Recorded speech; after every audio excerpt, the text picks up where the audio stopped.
Hoje vamos analisar um caso da década de 1920, então sente-se e relaxe enquanto vamos para o México. Em 1922, o México estava saindo de anos de mudanças políticas provocadas pela Revolução Mexicana.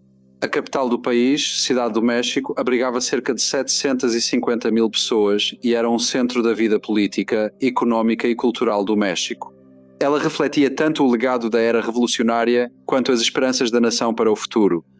Ministros do governo, bancos, jornais e indústrias em crescimento estavam concentrados na cidade e pessoas de todo o país vinham trabalhar ali.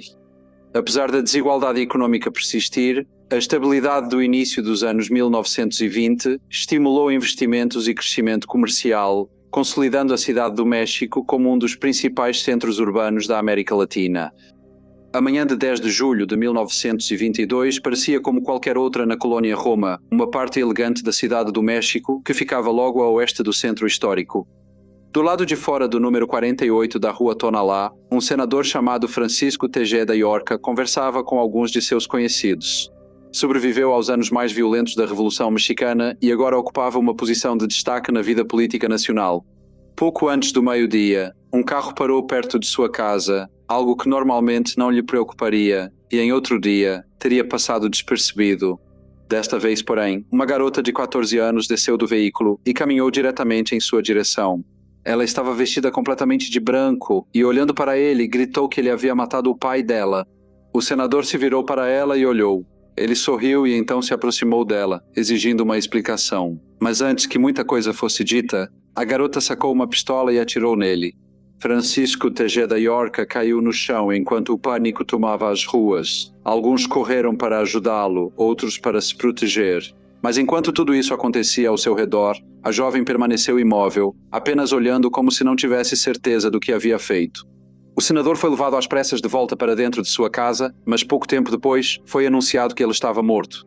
Maria del Pilar Moreno Dias era filha de um jornalista e político assassinado semanas antes, e a notícia do que ela acabara de fazer se espalhava rapidamente pela cidade.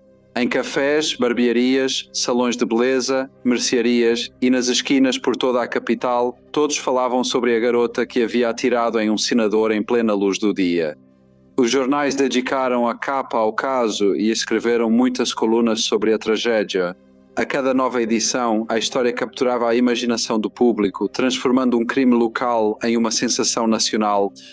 Com o contexto do caso divulgado, muitos mexicanos deixaram de vê-lo como crime isolado e passaram a considerá-lo o desfecho de eventos iniciados semanas antes. O pai de Maria del Pilar era Jesús Moreno, o diretor do jornal El Herald de México e uma figura política de importância crescente.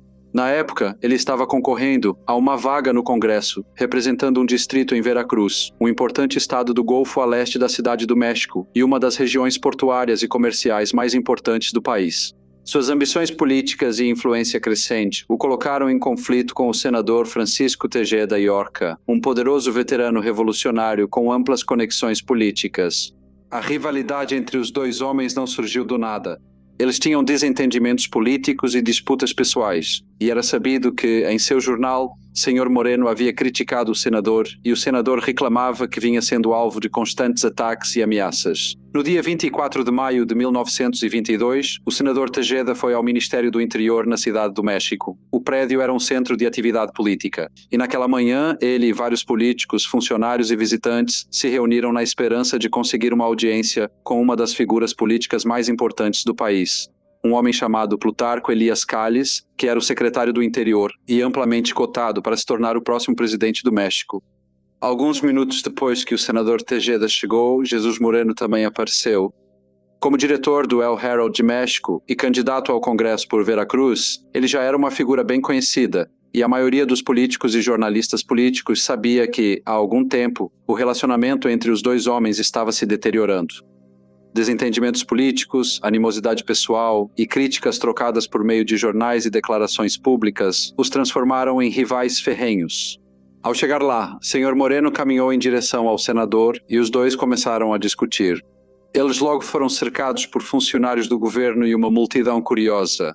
O confronto logo partiu para a agressão física. Os insultos viraram empurrões e logo começaram a brigar. Tentaram separá-los, mas enquanto insultos e socos eram trocados, o som de tiros de repente ecoou pela multidão. Então, por um momento, houve um silêncio atônito. Segundos depois, houve mais tiros. Depois disso, todos começaram a correr e a multidão que havia se reunido por curiosidade agora fugia com medo. Quando a fumaça e a confusão diminuíram, Jesus Moreno foi encontrado caído, com sangue nas roupas, lutando para se manter consciente. Seu motorista correu até seu lado, tentou ampará-lo, enquanto os que ficaram chamavam desesperados por ajuda médica. A ambulância da Cruz Vermelha chegou rápido e levou o homem ferido ao hospital para atendimento de emergência. Apesar dos esforços dos médicos, os ferimentos eram graves demais e pouco depois de chegar, o jornalista, editor e aspirante a deputado morreu. A notícia teve grande impacto no México. Jesus Moreno não era uma figura política obscura, mas sim um jornalista de destaque, cujo jornal El Herald de México era amplamente lido em todo o país. Suas ambições políticas o tornaram conhecido na vida pública, fazendo com que as notícias do atentado se espalhassem rapidamente além da capital. Os jornais correram para lançar edições especiais, enquanto políticos e jornalistas debatiam as circunstâncias do encontro fatal.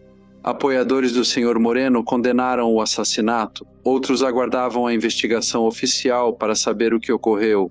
No hospital, a cena era de tristeza e confusão. Membros da família Moreno correram para o seu leito, alimentando a esperança de que sua vida ainda pudesse ser salva. Suas esperanças logo se desfizeram e, com a confirmação da morte, o impacto emocional foi devastador. Foi relatado que uma de suas filhas desmaiou ao ver o corpo sem vida do pai, e que os familiares lutavam para se consolar enquanto enfrentavam a perda repentina de um marido e de um pai. Horas antes, eles planejavam o futuro com o Sr. Moreno focado na carreira jornalística e na campanha para o Congresso, mas agora esses planos sumiram.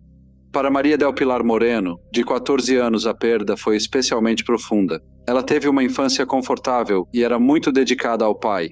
Enquanto isso, o senador Tejeda compareceu às autoridades, acompanhado por deputados que presenciaram a altercação. Antes mesmo de prestar um depoimento formal, ele defendeu publicamente suas ações. Ele afirmou que o Sr. Moreno havia iniciado o ataque e estava sob influência de álcool.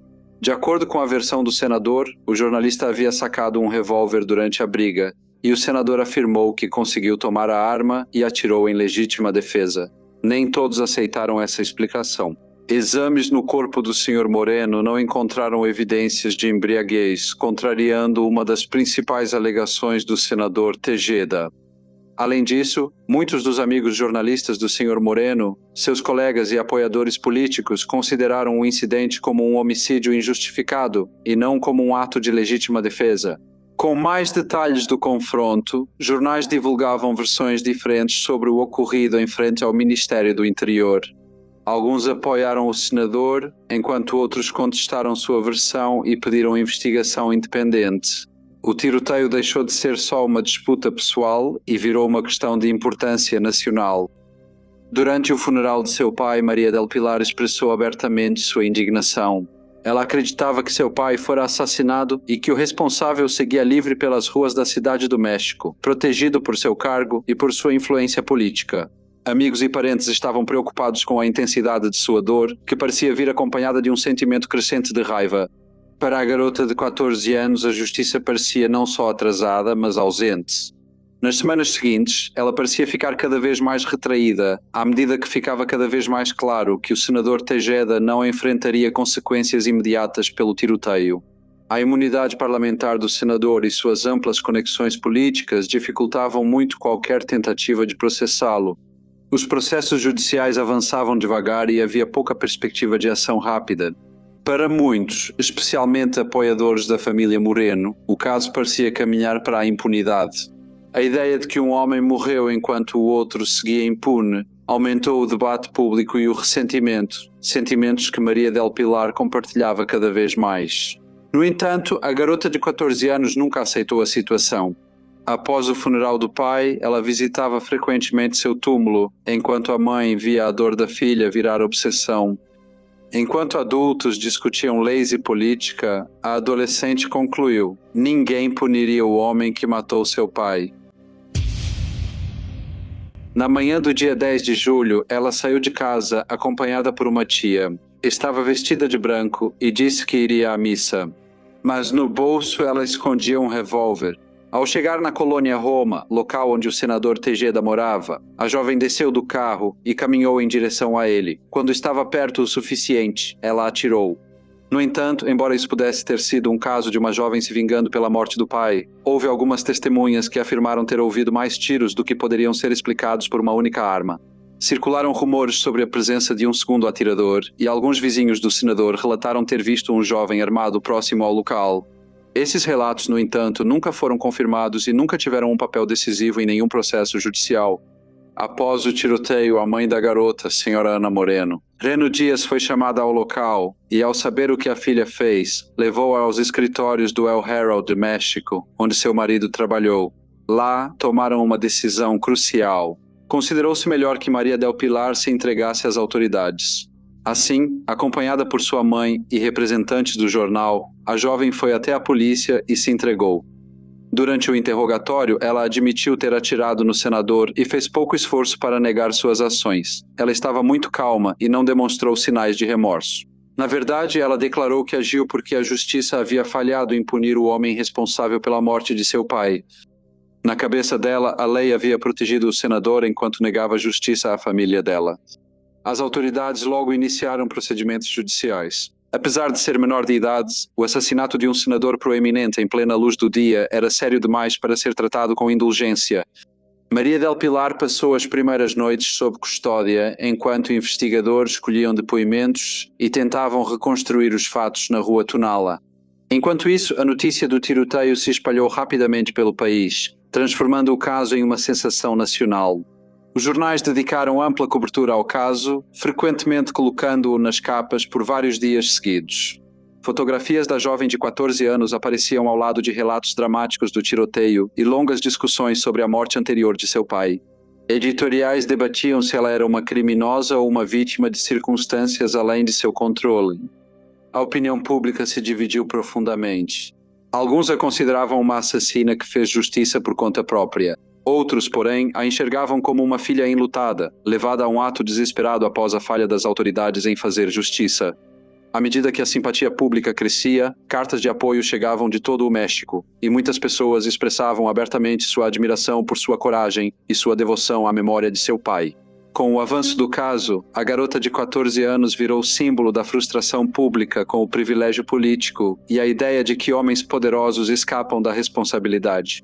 O que era uma investigação de assassinato virou um dos dramas jurídicos mais acompanhados da história moderna do México. Apesar de Maria del Pilar admitir o disparo, o processo legal ainda estava longe do fim. Investigadores coletaram depoimentos de testemunhas. Os advogados examinaram as circunstâncias das mortes do pai e do senador Tejeda, enquanto os tribunais iniciaram a longa tarefa de decidir seu destino. Enquanto o caso avançava no judiciário, os jornais noticiavam cada passo em detalhes, mantendo o interesse público intenso. Mês após mês, o caso continuava a dominar as manchetes, com apoiadores e críticos acompanhando cada novo desdobramento. Quase 2 anos se passaram antes que o caso finalmente fosse levado a júri em 1924. Após ouvir todas as evidências e os argumentos apresentados por ambos os lados, Maria del Pilar Moreno Dias foi absolvida. A decisão foi recebida com entusiasmo por muitos apoiadores, e ao sair do tribunal, Maria del Pilar cruzou uma multidão que celebrava sua liberdade. Relatos mencionaram um caminho de flores lançadas por admiradores e simpatizantes. Com o veredito, um dos casos criminais mais extraordinários do México pós-revolucionário finalmente chegou ao fim. As mortes de Jesus Moreno e do senador Francisco Tejeda ocorreram com pouco mais de 6 semanas de diferença, mas produziram um drama que cativou a nação. Política, jornalismo, lealdade familiar, vingança e questões de justiça se combinaram em uma história que ocupou colunas de jornais e dividiu a opinião pública. As pessoas que criticaram a jovem a viam como alguém que havia cometido um assassinato premeditado. Seus apoiadores, porém, a viam de modo diferente. Uma filha dedicada levada a medidas extremas ao se convencer de que o sistema judicial nunca responsabilizaria o assassino de seu pai. Algumas pessoas acreditavam que a decisão do júri se baseou no fato de Maria del Pilar ter recebido tanta simpatia em todo o México. Mais de um século depois, o caso continua gerando debates. Historiadores ainda discordam sobre se Maria del Pilar Moreno deve ser lembrada como criminosa, assassina ou uma figura trágica que foi vítima de circunstâncias extraordinárias. Seja qual for a conclusão, os eventos de 1922 continuam entre os mais marcantes da história moderna do México. Uma história de luto, perda e vingança que mexeu com as emoções de toda uma nação. Olá a todos e muito obrigado por ouvirem. Como de costume, por favor, deixem quaisquer comentários ou opiniões que vocês tenham. E espero ver todos vocês novamente no próximo Briefcase.